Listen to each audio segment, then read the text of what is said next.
çox tələbat olduğuna görə biz öncədən 3 gün düşünürdük və artıq sonra 4-cü gün oldu və düz demək İsra gün biz düşündük ki 5-ci gün açmalı olduq. Çünki tələbat çox oldu. İnsanlar konsertə gəlmək istəyir. Xoş gəlsinlər.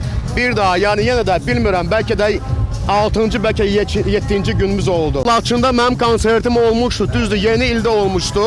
Ya bu çox yaxın zamanda xalq artisti Röya ilə bizim demək orada çıxışımız olmuşdu Xankəndində. Şuşada təbii ki, yəni gözlənilir bizim böyük konsertimiz. Böyük məmnuniyyətlə, yəni mən bir bu ölkənin vətəndaşı kimi, yəni öz borcumu yerinə yetirirəm.